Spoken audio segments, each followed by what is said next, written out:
Welcome to Nintendo Engineers. I'm your host, Chris Tysis, and we're here with a bit of a quick review of Ant Hill, which is a game by Image and Form. Now, this was a game back a fair while ago, probably pushing towards a decade, when Image and Form did this on mobile phones. So it has been released on the Switch, and I feel like it's a bit of a sentimental favorite for them because this was before, the SteamWorld Dig and the SteamWorld series, which is blown up and it's very popular for them, and a lot of people love that sort of game.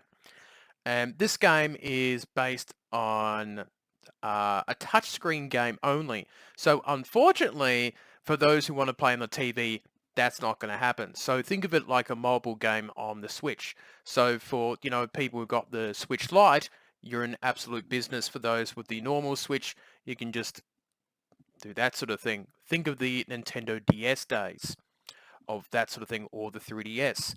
Now, basically, the game is about you are controlling ants. So you sort of have your own ant army, and you have the pheromones that you use to draw the lines on your screen for your ants to travel along to collect food, dealing with threats and other interesting things like gemstones and other little interesting issues. Now, of course, the food is very important because it allows you to keep your ant force going and keeping it, you can increase it, that sort of thing. So, which is a very cool thing.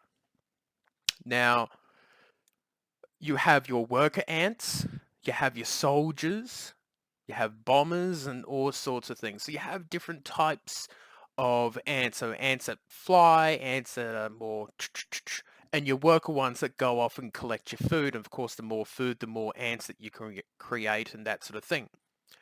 The spitters, pretty cool. They can fire at enemies, which is pretty nice. So they're your more long distance type.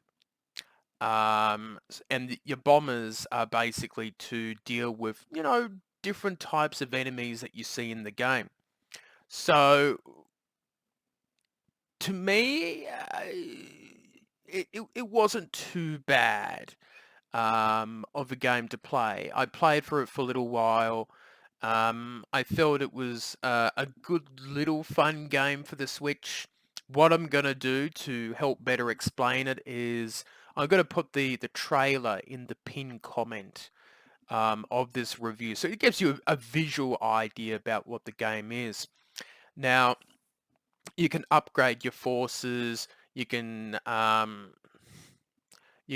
carry certain things and all that sort of stuff. I think the animation is not too bad. I think it was pretty cool.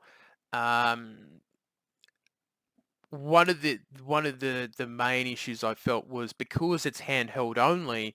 I thought that was a bit poor. I think it seems like it was a pretty quick, not saying quick dirty port, but maybe they could have used Joy Cons. Use a pointer thing. I think they could have gotten over that situation.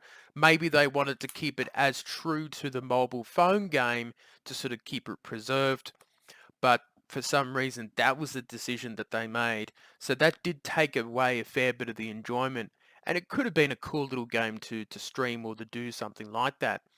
So that was a bit disappointing. Overall, I think it's an okay game. I'd probably give it probably a 7 out of 10. I think it's okay. I think it's aged a bit, and because it has originally come from a mobile phone game, it feels a bit limited, and it's a bit old now, to be honest. You know, I think I'm probably being generous giving it a 7, but I think back in the day, back when, um, I don't know what it would have been, like iPhone 4 or 5 back then, or a little earlier than that. It would have been a pretty good game to play. I think for its time, it would have been a pretty fun game to play. But nowadays, maybe not so much. So, 7 out of 10, Anthill, check it out. Check out the Days Before SteamWorld for Image and Form.